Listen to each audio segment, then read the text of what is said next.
Hi guys, it's Star Talk, and today I'm going to be talking to you about 5 Dark Lords of the Sith. Number 1, Darth Bane.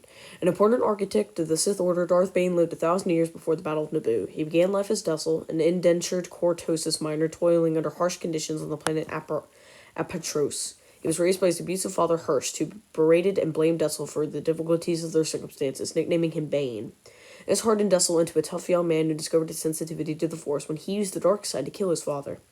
Out of this incident, Dessel found a new confidence that led him to brutally defend himself from any who would test him. He eventually smuggled his way off Apratos and joined the Sith army, where he proved himself time and again as a member of the Gloomwalkers unit. The Dark Lord Copex took an interest in Dessel's directions and invited him to join the Sith Academy on Korriban. Dessel quickly excelled in the Sith arts, but his brashness led him to challenge far more powerful colleagues like ace pupil Serac, who gravely injured Dessel.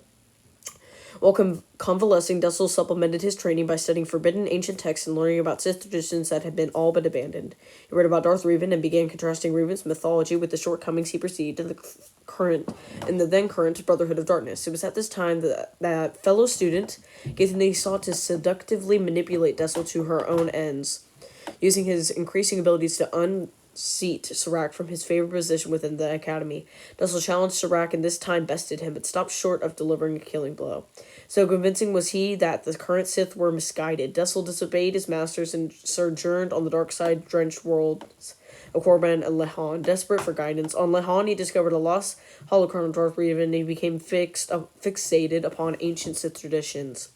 He adapted the Darth title and renamed himself Darth Bane, recognizing that the current Sith Order was a dead end. The ruling Sith Lord Khan grew increasingly weary of Bane and dispatched Lord Kazian to kill him. Bane survived, however, returned to the Sith Order just as the war against the Jedi was drawing toward a climactic engagement. To deliver a final defeat against the Jedi Army of Light, the Sith students at Korriban had all but been elevated to the rank of Lord and dispatched to the battlefront of Rusin. Bane gave Khan ancient knowledge to craft a weapon that would spell the end of the Jedi, a diabolical force weapon called a thought bomb, and returned to the Brotherhood seeking a worthy apprentice to continue the Sith Order in a new fashion once he had disposed of the old. Khan used Githany to poison Bane. On Umbria, the toxin coursed through his veins, and Bane lashed out, trying to find a focus in the dark side that would allow him to purge the poison from his body. He used the Force to slaughter a young boy and his brothers before their anguishing father's eyes, and drew in the pain and grief to once again grow strong in the dark side. A cured Bane arrived on Rusin, much to Lord Khan's surprise. Bane witnessed the Order's weakness as other Sith Lords approached him with offers to conspire against Khan. Bane was galvanized to restructure the Order. When Khan used Bane's knowledge to create and detonate the thought bomb, the resulting cataclysm destroyed the Jedi and Sith armies, leaving Bane the sole Sith survivor. In the aftermath of Rusin, Bane discovered a young girl named Zana and tasked her with rendezvousing with him on Alderaan if she was to receive training from him. En route to Alderaan, Bane crashed his vessel, the Valken, on the beast moon of Duxun. There he adopted a living suit of armor that covered most of his body. Hard-shelled, parasitic creatures called Orbalisks attached themselves as he struggled through the dense jungles of Duxun. Two parent obelisks affixed themselves to Bane's chest, forming a breastplate. As they bred, the offspring spread out across his body. Although Bane initially attempted to remove the creatures, he soon realized that their symbiotic relationship was from which he would ultimately benefit. He had to wear a cage-like protective helmet to keep the creatures from growing into his face. Bane went into hiding, relying on his patience and cunning to keep the Sith ways alive. Darth Bane was the first to dictate that a Sith Lord should take only one apprentice. His teachings were later extended to ensure that only two Sith, a master and his apprentice, would exist at any given time.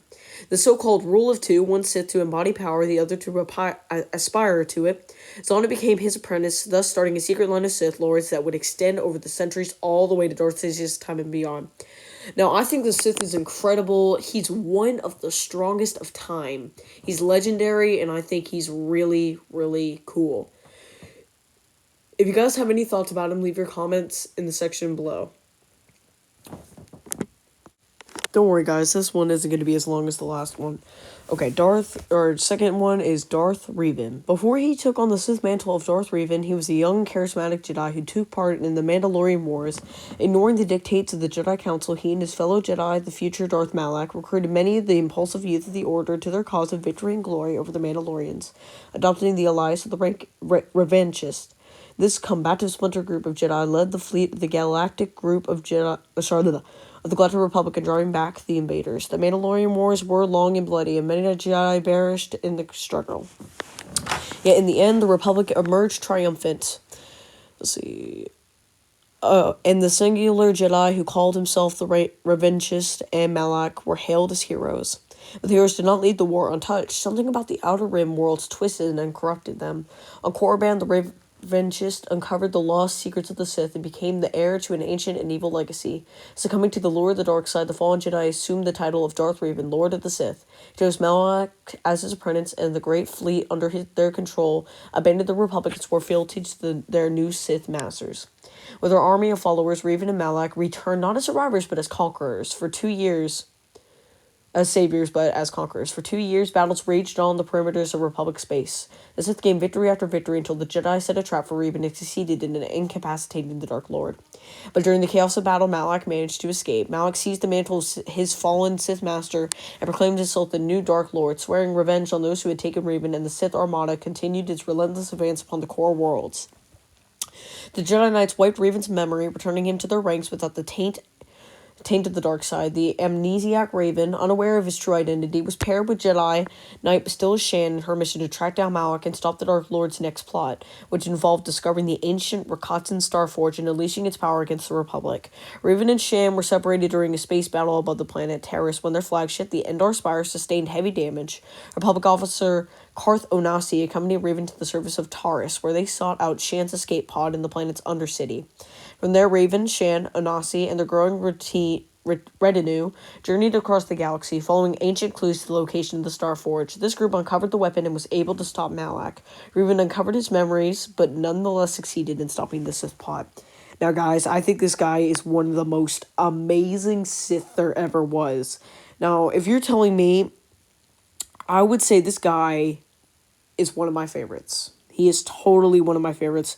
But you guys can also tell me your opinion on this guy in the comment section below. Alright, on to the next one. Alright, guys, moving on to Sith number 3, Darth Malak. Once a promising student at the Jedi Academy on Dantooine, Alec Squarimus ignored the warnings of his master and joined the Revanchist movement as it led the Republic fleet in battles against the Mandalorian raiders in the Outer Rim some 4 millennia before the Galactic Civil War. In the Mandalorian Wars, both Alec and the Revanchist found the glory they were seeking. While many credited the Revanchist military strategies for the campaign's success, others were quick to point to Alec's fierce courages and relentless fury at the forefront of every battle as the key to Republic victory.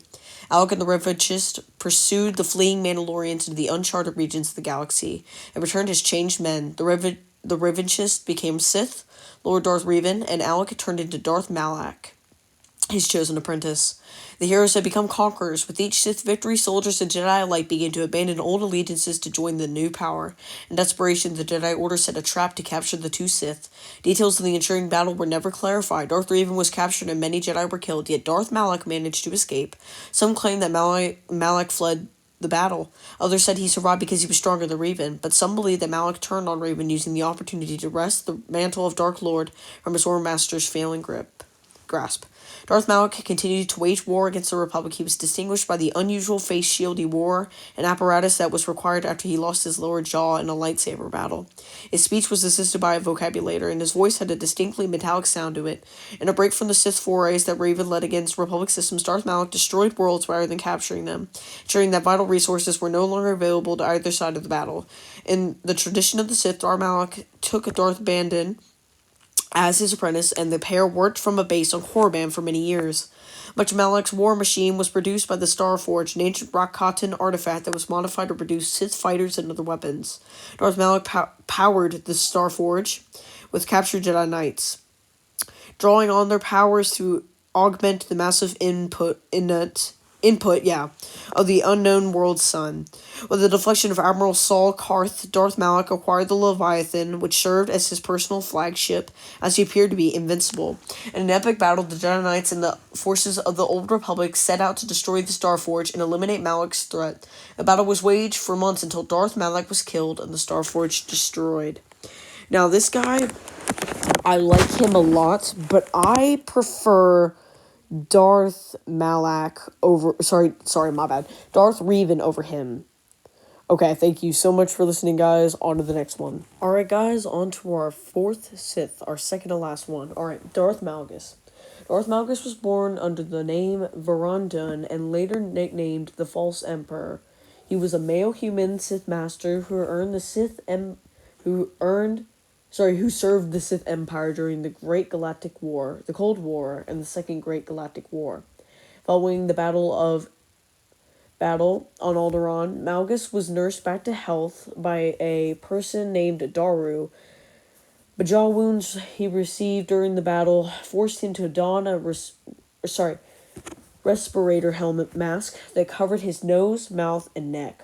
Darth Malgus even tried to build his own empire.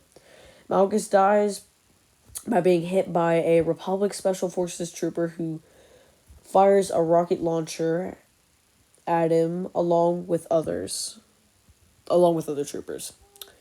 Ooh, he was very strong, but he was weaker than Revan because, so he only took down, mediocre Jedi that were not that good. But what Revan did was, he only brought a couple of apprentices, and guess what? He took down a whole Jedi Academy. So, Revan was stronger, technically, than Malgus. Man, I always get the names confused. But yeah, Malgus, I feel like, is more of a brute, and I like that. I like that in the Star Wars Sith character. Well, anyways, and I'm going to tell you this right now, he is my favorite. Okay? He's strong, he's powerful, and I think he is my favorite. Well, anyways, guys, we're on to our last one.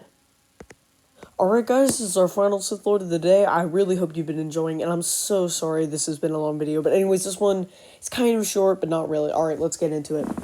Alright, Darth Nihilus, one of 3 Sith Lords along with Darth Traya and Darth Sion, who survived the Jedi Civil Wars and fled to Malachor V nearly 4,000 years before the Galactic Civil War.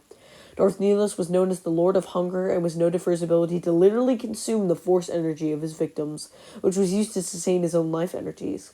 It was rumored that he could consume the force energy of an entire planet. He'd been taken in by Darth Traya and trained in the ways of the Sith until he attained enough power to earn the title of Darth Nihilus and form the Sith Triumvirate with his fellow Dark Lords. Together they planned to finally wipe out the Jedi and take control of the galaxy. Soon, however, Nihilus and Sion overthrew Traya and went their separate ways. Darth Nihilus began the Jedi Purge by obliterating the planet Qatar, where a secret conclave of the most powerful Jedi was taking place. It was also there that he took a young Maraluka woman, Visas Mar. Together, they later discovered the existence of the Jedi exile, and Nihilus recognized the threat that the former Jedi posed to the Sith. He ordered Mar to bring the exile to him, but she chose to join the exile rather than betray her. In the meantime, Darth Nihilus led his Sith forces from his flagship, the Ravager, drawing more and more power from the worlds that he blasted into ruin. On the mission to destroy Telos, Darth Nihilus finally was confronted by the exile and her team.